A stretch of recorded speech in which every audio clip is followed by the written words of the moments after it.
Welcome back to the Mastering Runeterra podcast with Jay and Bay, the #1 source for competitive Legends of Runeterra news and information.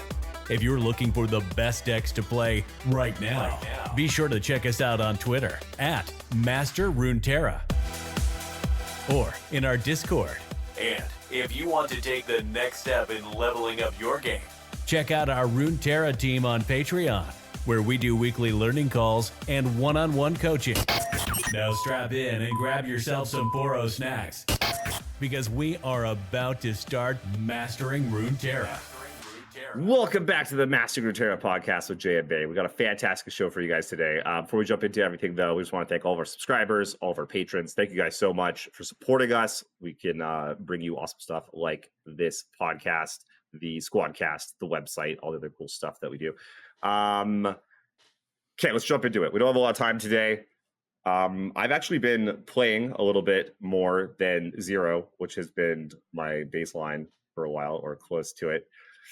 And I'm right there where, you know, if I can really squirrel away some time this next week, I feel like I could put in a decent result. But I just don't, I don't know if I. You don't know if you can find the time. But yeah, it's so. I always think I'm gonna have time, and then just you need a lot of time too. You need a good chunk of time. It takes a good bit. Okay, we're gonna start. Yeah, we're gonna start with the ladder decks first, because you still have a decent amount of time. There's still a week left, depending on when this airs, to climb. And as Henneke was saying at some point recently, he feels like he can climb a lot very easily in the last week, because everyone that's good kind of like chills, and people are experimenting with things for seasonals, and it just kind of relaxes a little bit more. I actually agree with that. I agree with that quite a bit. I think a lot of people, me included, if I'm not camping, so I would just go on the Smurf, and at this point near seasonals, I would be testing out my third decks, maybe some more niche picks. Maybe I want to get some experience with what I expect people to show up with, right? So like I wouldn't be playing my main deck over and over and over again.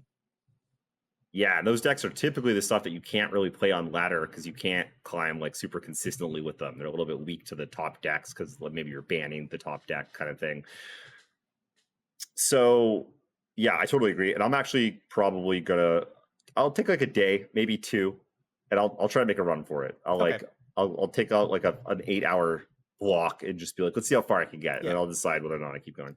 I think so the plan is to talk a bit about our ladder experience in the next week, or in the last week, and then we want to talk about lineups today. We're getting to that point where we kind of have to. Yeah, it's the last one probably. We'll squeeze one more in. Yeah, but people are going to have a hard time using, like, you know, if you want to start building a lineup and we put one out that's like the night before seasonals, that's like a lot less helpful, right? Yeah, real quick reminder, make sure you get a bunch of reps in with your 3 decks. Don't just pick something up and jam it. You're going to have a hard time. Correct. So, let's see. Things I've been playing on the ladder. I did quite well with a Zero Aurelia, even though the deck didn't, like, feel good. Okay. I think I had, like, a 76% win percentage or something with it. Probably dropped down to, like, 72. I don't know what it's at right now, but it was pretty high. And I'm probably still not on it for seasonals currently, even though it's put up results in some of the tournaments recently. So definitely a half decent pick. But for some reason, I didn't like jamming it. I don't know. So I moved on. I did some Fizz Riven when that was kind of like the hotness. Some people are low key on that. It's also showing some tournament results. It's one of those decks that, I mean, just Fizz with a Papercraft on, it's almost impossible for a bunch of decks to deal with. And if you just find the combo, you kind of just win. Quite liked it. Was pretty happy with it. Let's see. Today and yesterday, I did a little bit of, what is it? Renekton? Action Renekton? Yeah, it's like it's like Paper Nario, but without Nar. It's Paper Nario. Renekton, yeah. Yeah, which was a thing back in the day when Paper Nario was first around. But let's see. MTux just climbed like 600 LP or something ridiculous in 48 hours. Damn. Just went on an absolute tear. And so now a bunch of people are on it. A bunch of people are running it right now. Probably not MTux. Not happy about it. Because he's at 149 LP. Maybe it hasn't updated. That's possible. I did see he was winning a lot. He tweeted out about it. And he was talking in our Discord about it. Okay, yeah. I mean, I know he was playing in a bunch. Excuse me. How much stock? Because you said Azir didn't feel very good, but you were winning with it. How much stock do you put on that feeling good? Quite a bit. Me too. Yeah, you have to, because what that feeling is, it's the same as in life. When you just get like a feeling that like something is wrong or a feeling that something is right, that's intuition or your gut. And what that is it's your subconscious like trying to talk to you. Mm-hmm. It's like your subconscious has all this information. It's like if you, I don't know, if you made a mistake, like you kept making the same mistake in LOR, you just kept doing a thing, and then eventually you come to that spot again, and you're like, hold on, something here seems to like I don't know why, but I feel like I shouldn't be doing this. It's because maybe you can't remember all of those games exactly, but your subconscious has a lot of information in it, and it's like trying to like regurgitate some of it back to you. So that's a big part of it.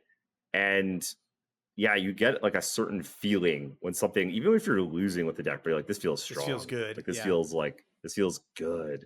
And the opposite is true also with Azir. I was doing a lot of winning with it. I think it's totally good. You know, it definitely blows out a bunch of matches. It's a strong deck. I remember kind of losing to a certain deck or a couple of decks where I was like, I feel like I'm going to need to be better in these matchups. Mm-hmm. This just does not feel good enough here. I just felt like I was fighting a real uphill battle. I think like Bard Demacia was one where I was like, this didn't feel particularly good. Miserable. Yeah. Yeah. So I moved off of it, and okay. So here it is. MTuck 6 hours ago. I gained 575 LP in 48 hours. Wow. I'm sorry. I just checked in game, and you were right. The Runeterra AR leaderboard had not updated in quite a while. If only there was some other site I could use with a leaderboard. Do you know of any? Like a site that helped you to master like a craft. Yeah. A certain game. I don't know. I can't think like on masteringruneterra.com/leaderboard/ Oh, yeah. It's just /leaderboard/. Yeah, masteringruneterra.com. Our site. Name of the podcast. Check it out if you haven't already. If you listen to the podcast and you haven't checked out the website, that's like really weird. And look at that. Rank 15 MTux, 648 LP. It's updated. Yep. So I am currently sitting at the second spot on the leaderboard. Behind. Pretty hot. What's up? So that's pretty hot. Yeah. Behind Scallywag. And I could make a put. Like, I haven't played on the main account for about a week now. Maybe a week plus. Probably about a week.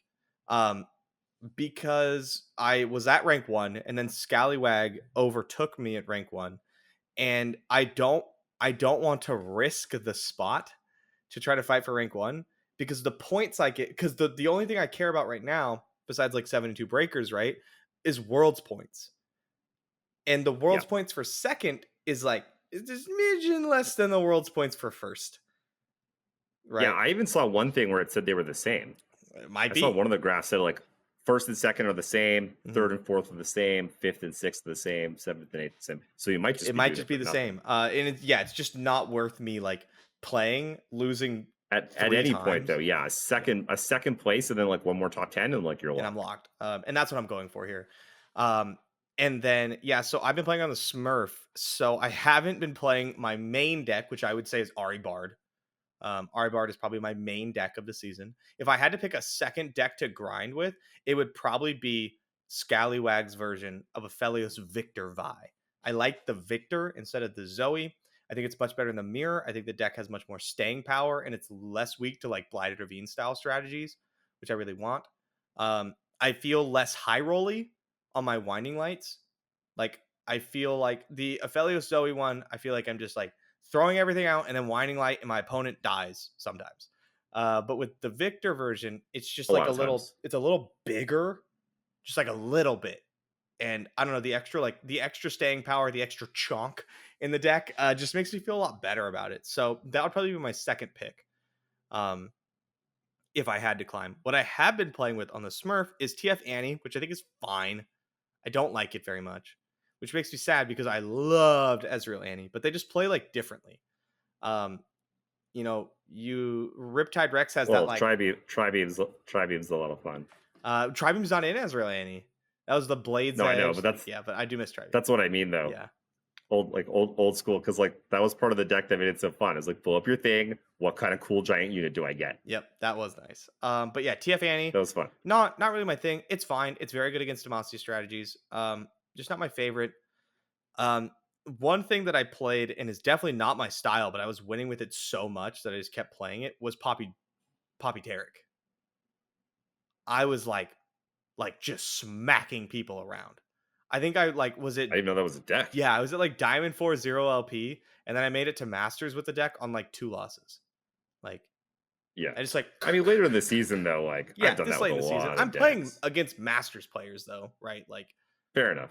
Fair enough. Yeah. But yeah, I mean, the deck was what I was doing was just so inherently powerful that like if you're not stopping me, I was just killing you.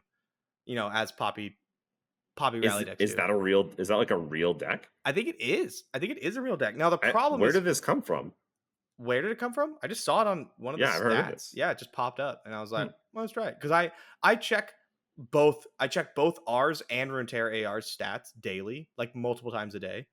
That's how I keep on top of everything, and that's how I get the new stuff onto YouTube. Is I check multiple times a day, right? So like if something's popping off, I'm on it. And Poppy Tarek was like popping off over the course of like a 24-hour period. And I was like, So I picked it up. Interesting. Looked at the list, tweaked it a bit, and then took it out there and just bodied people. Yeah. Just body. Even like the bad matchups I was winning. Because like Tarek Rally was just so good. So strong.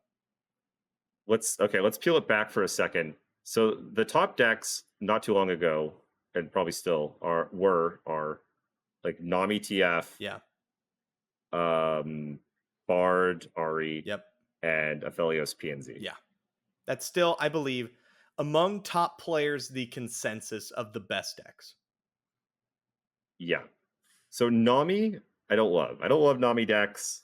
The fail rate on them, I don't know. The way that they play, it just doesn't it's not exactly my thing. Like I can play them just fine. Mm-hmm. But when you lose with them, it feels really bad. When you're just like, there's games you just can't do anything. You just don't do anything. There's games where I just didn't draw Nami and I died. You can't cast enough spells to discount Burblefish. You don't have any Burblefish. You didn't draw Nami. Yeah, and it happens. I hate losing that way. I really don't like that. It feels bad. And then Ahri Bard has been one of my best decks. I guess I've played a lot of Ahri decks. Yeah. But I didn't play a lot of time to Ahri Bard, but I've just basically shat all over anyone that I've played with Ahri Bard. The problem... Sorry, go ahead. Yeah, go. I'll cut it. No, I want to hear the problem. The problem with Ahri Bard is you are so soft to the actual card Winding Light. So soft. Because all your defensive measures is basically Homecoming. And Homecoming against an entire board of Overwhelm units is really bad. It's really bad. Great. And so... yeah, that matchup's rough. That was probably the matchup I didn't want to see the most when I was climbing. You could win it, but if they were attacking on 6 or 7 and could Winding Light you were probably going to lose. Because you can't really interact with their board enough to keep them off the full 6-wide Winding Light early. And yeah, so that was a rough matchup. And that, I think that deck has been picked up so much more over the course of the last week or two. Yeah, it's so good. It's very, very powerful. And yeah, it's just a lot more people are playing it. And it's such a powerful option for seasonals that I can't imagine people will stop playing it anytime soon. I am terrible at playing that deck. It's hard. It's a hard deck. I am really bad at playing that deck. I am only good at it. To be fair, I didn't put a lot of time into it. Yeah, you've played those kind of decks. I played Zoe Vi for so long. I just have that experience. Yeah, it's just with the power level of the deck normally just kind of things just kind of carry you, but there's a lot of intricacy to it, to the point where I was just I don't have the time to learn this deck and try to bring it to seasonals where it's probably gonna get banned most of the time or headhunted anyway, so I'm just gonna sidestep it. I was gonna go down the Prodigy route. Prodigy is kind of gonna try and target some of the better decks, maybe with a Demacia shell or something. Looking to do some scouts. He was big on Demacia Bard, like the double Poppy Demacia Bard lineup. Yeah. Yeah. What do you think of the Poppy Bard versus Ahri Bard matchup? So Poppy Bard versus Ahri Bard, I would have to say is Ahri Bard favored. Especially with the Petricide Broadwing nerf is pretty big for that matchup because you used to be stuck not playing anything on 2. Like you just couldn't play anything on turn 2 because they just get Broadwinged. Right? You can't play your Esmus, you can't play your Ahri, you don't want to play your Conspirator, you can't play like right, like all that stuff. And now they're just like a half turn slower. Whereas you didn't really lose anything at all. In fact, Bard got like sneak buffed. But I'm biased, like perhaps playing, because when I was making my run up the ladder, I was winning that matchup over and over and over again. Poppy Bard was like the most popular deck on ladder. But the list maybe changed now. Maybe people are better at playing against the Ahri deck. So I don't want to. Yeah, I like, my opinion is not the be all end all here, but I liked to be on the Ahri Bard side. Yeah, I mean, not surprised, right? You're an Ahri Bard player. Yeah. Prodigy thought that it was like 70-30 in Demacia. That's funny because that's what I would give. I'd say it's 70-30 the other way. Yeah, so I would have said it was like 55-45, like pretty close. I'm not sure if a lot of his testing though came before the Broadwing nerf. Sure. I'm not sure. It's impactful, but it's not like it's like that. It's not like it's important. It's not going to flip the matchup, but it is important. I wonder if it's very important. This is why you always have to take it with a grain of salt, because like both Prodigy and I are like seasonal champions, and so both of us are likely going to have a bias on the deck we play a bunch. You're also just going to be probably doing a lot of winning because that's what I mean. Yeah, that's what I mean. Like you're you're good players. Though. I played a few games with him. I even beat him a game where he curved out, including like double. What's the 1/3 that Stony Suppressor, the thing that makes all your stuff cost more? He's playing that card?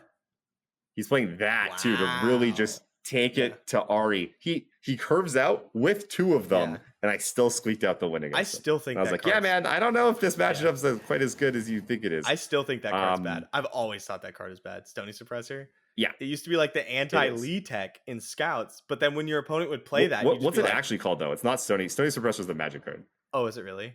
I don't know then. Pretty sure, but like the Scouts player would play it. It's the 1/3 that makes all the spells cost. I don't care. Yeah, because it doesn't play quite enough pressure and stuff. Yeah. But that's how I see the matchup play out. Is basically like Demacia vomits a bunch of units. Ahri looks to go underneath and outrace. And then there's a little bit of how much interaction do we have? How many rallies? How many denies? How many sharp sights? How many homecomings? Yeah. Like who kind of comes out on top there? And do you find an Ahri? This sort of stuff. Yeah, I think it's close because I played a lot of Demacia Bard as well, and I was squeaking out wins against Ahri Bard, but it was like I top decked a rally and they didn't have a deny, so I won this game. Yep. Did I win that game? Like, it's probably closer than I think it is. Yeah, but I think it's within 55-45 one way or the other. I would just have to give the edge to Ahri. Like, gun to my head, all things being equal, edge to Ahri is my interpretation of the matchup. Yeah, one of the things I don't like on the Demacia side is so many most of your deck is just dudes. Yes, you just got a bunch of units. And then there's just which are very good, and a lot of them have Challenger, and they do very powerful things. But Ahri can just ignore a lot of that, take a whole bunch of damage, chump block, bounce a bunch of stuff, and then outrace you.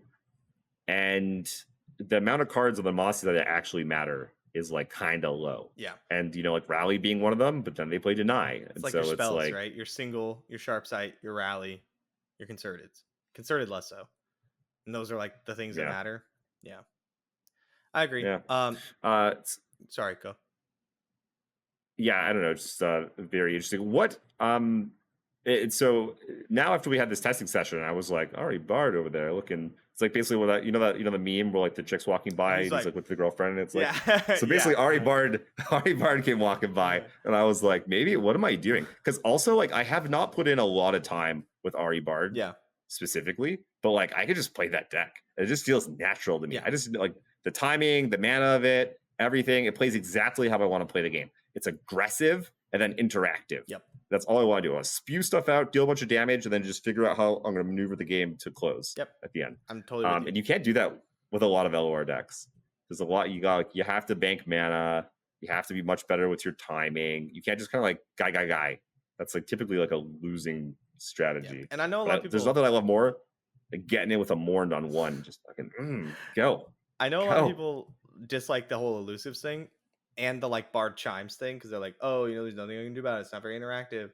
But I just love playing Ahri decks, man. Like they interact with you. I do like I'd be totally okay with the win condition not being elusive. I'd be totally okay if we go back to sign in looping go hard win condition. Like that'd be totally okay with me. I just like this style. That was of much deck more powerful. Yeah, where like my units have text on them that matters.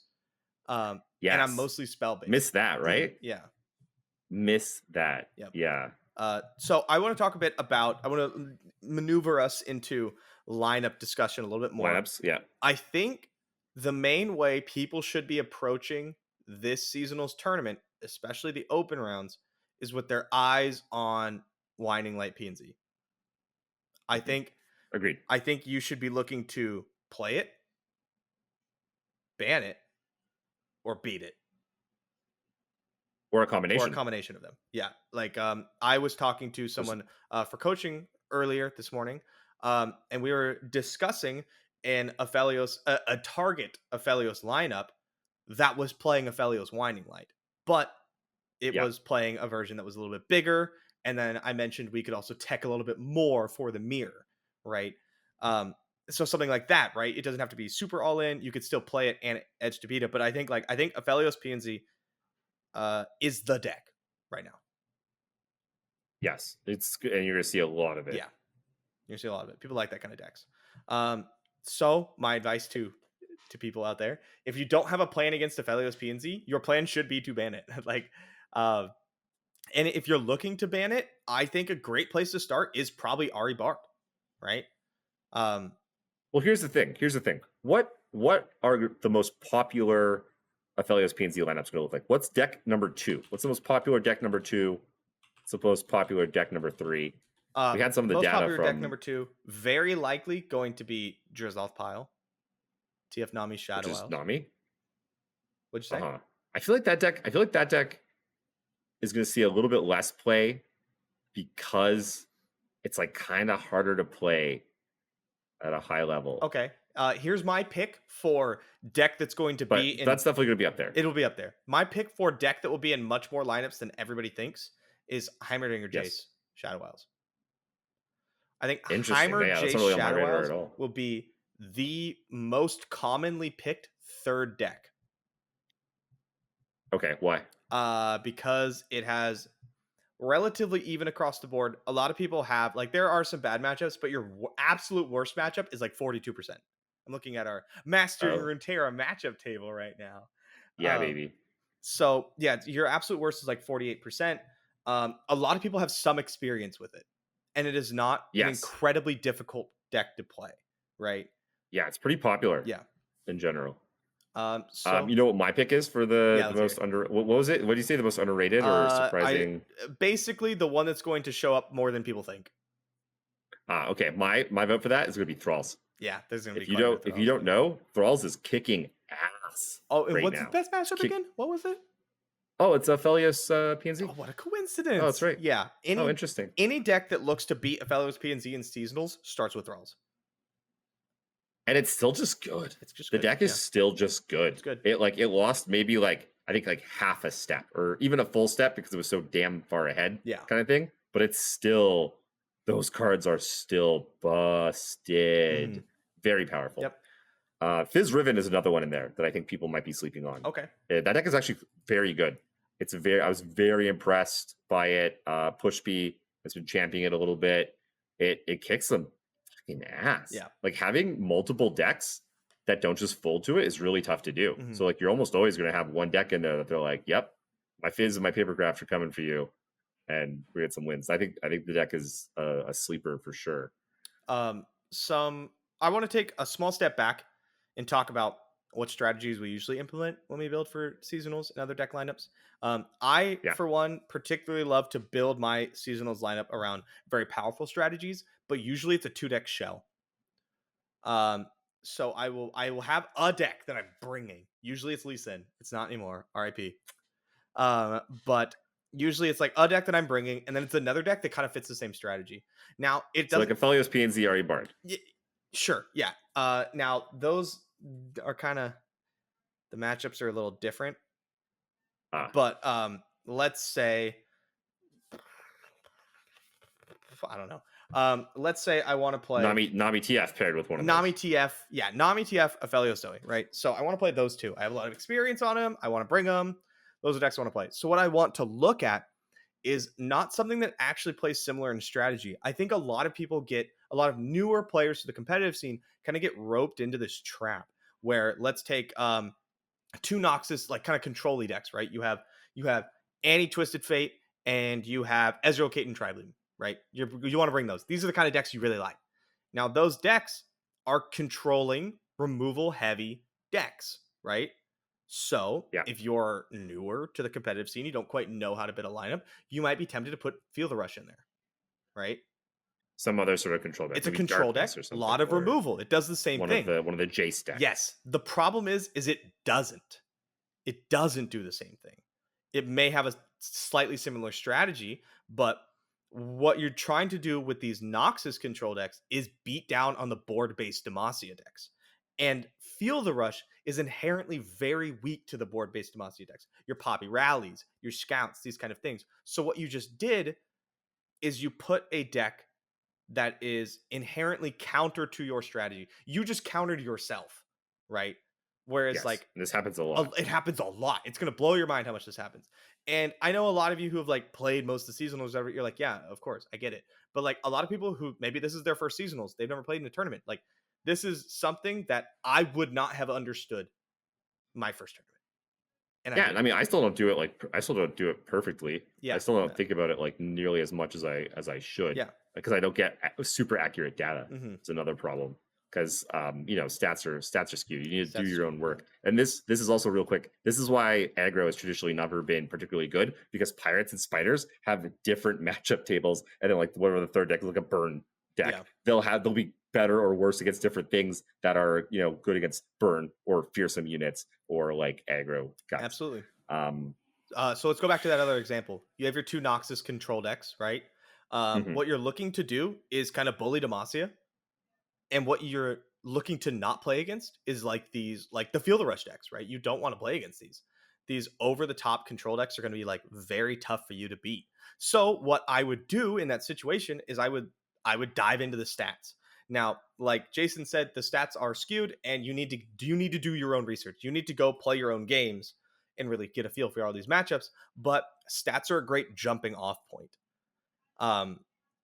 And so what I would do is I would look for real quick. I want to piggyback on that real quick, because it is important to you also, because like maybe Majiin can play Lee Sin Zoe like a fucking champ. It could have these stats, but like, oh, okay, I don't play Lee Sin Zoe as well, and like, okay, I have these stats. Just like we were just talking here, you're a seasonal champion, you're very good. Prodigy is a season champion, he's very good. You guys have completely differing outlooks on a matchup, because you're both very good at like the opposite side of it. So getting your sort of own like feel for matchups, very important. Very important.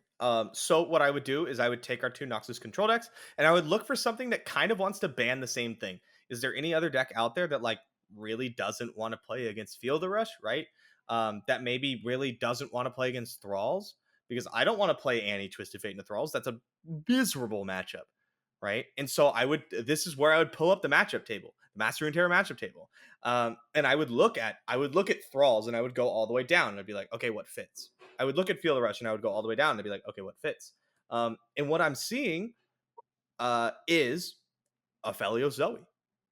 Aphelios Zoe doesn't want to play against those two decks. It can hold its own against Demacia. I look down a little bit more and I see Heimerdinger J Shadow Isles, right? And like this is how I start to build my lineup. And then I'd go take those decks and I'd practice them into the matchups I not the matchups I plan on banning, but the other ones. The other ones I want to beat, right? I need to make sure that this deck can hold its own against Demacia, or I'm kind of doing the same thing that I would be doing if I brought in Feel the Rush. I'm introducing a weak point into my lineup where it's supposed to be my strength. And that's mostly how I that is how I view building a lineup. And then whenever I have a decision between multiple decks, which happens a lot, I have 3 things I could possibly make for this slot. I try to move towards the most inherently powerful or the one I feel the most comfortable with. Yeah, I think that's a fantastic strategy. For anyone that doesn't know, we also added a new page on the website now called Meta Stats. And so you can go to the, like, basically all of the decks, and it'll have a drop down below it, and it'll show you like the good and bad matchups for a huge, like, just basically all the matches that have ever been played. As long as, I think we're gonna put a cap of like 20 matches have to be played, because currently it's 0. So you'll see stuff that's like, Mono Fiora and stuff on there. But I'm learning that everything has a good matchup into Karma Kindred.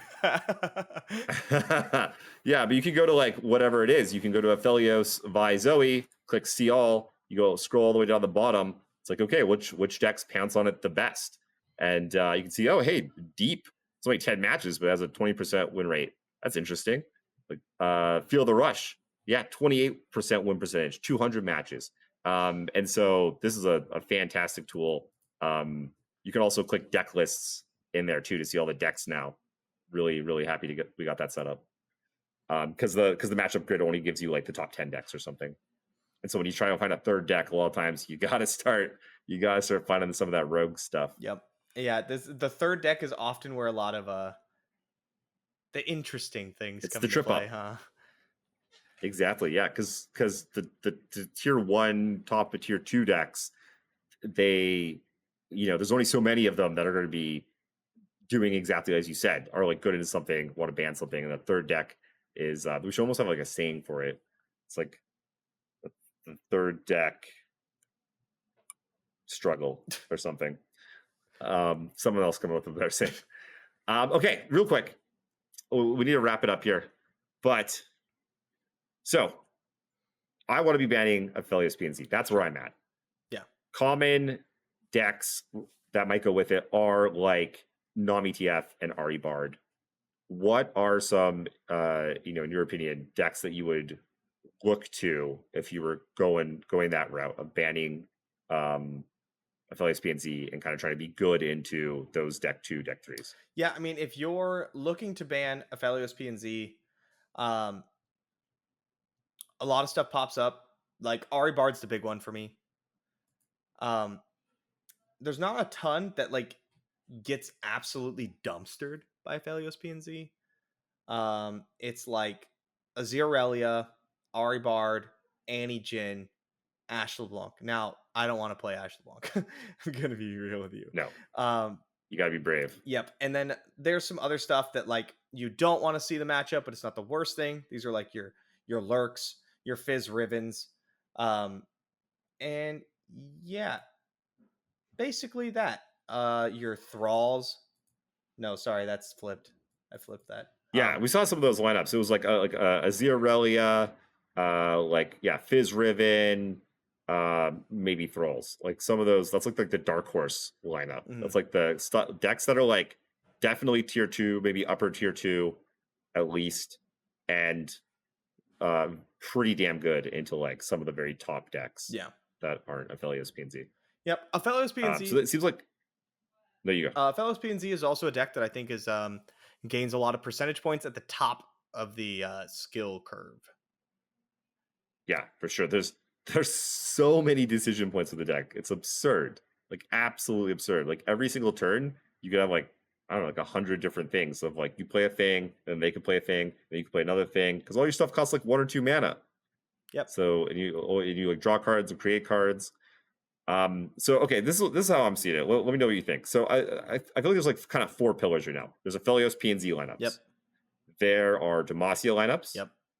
There are Blighted like Ravine. Freljord. Yeah. I'd say Blighted Ravine lineups, yeah. beat Aphelios PnZ lineups. Yep. And then there's like the dark horse lineup, like we just talked about, like the Aziralia, Fizz Riven, LERP, like that kind of these probably that kind of crush. It seems to be like I think a lot of those could beat beat your Freljord, ban your Aphelios PnZ kind of lineups. Yeah, exactly. Maybe struggle a little bit into Demacia or something. But those seem like the pillars to me. Do you think? Am I missing anything? Do you think there's anything else out there? I kind of agree. I think a lot of top players will have Aphelios PnZ, Nami, Twisted Fate shells. I think that's pretty likely. What do you think third decks are looking like in that lineup? Don't know. If you wanted to go like pure power level, you go Ahri Bard. But the matchups are kind of wonky. Like you could absolutely just throw those three in the lineup and like ban Aphelios Zoe if you wanted to. Like you could. You lose a pretty decent matchup for your Nami Twisted Fate, but like you absolutely could do that. You might run into some trouble with other matchups, but that's like the sheer power level lineup, which I don't think works in this format. A lot of times I do say like, hey, just play the three best decks. I'm not sure this is the time for that. They're a little too squishy. They're a little too. They've got like Nami. Yeah, all three of them have like a bit of a hole. Yeah, and they're all kind of different. And so like people are going to come to try and attack a certain angle, a certain axis that you're not good on. And if one of your decks, no matter what, is always weak on that axis, like that's not a particularly good place to be, even if your decks are absolutely busted. Yeah, you could do something like Annie TF there, ban Thralls. Heimerdinger, Jace, Shadow Isles. We might see something like that. Bard Jarvan, Poppy. No, maybe not that. I don't know. We'll have to see, honestly. But I do gotta wrap it up. I gotta head out. Yeah. Okay, everybody. We're out of here. We'll see you guys next week. We'll try to do a earlier podcast so that we can get it out before seasonals. It's gonna be a very special seasonals. We got a bunch of surprises coming that Babe will fill you guys in with next week. See you guys. Take care. Love you. Bye.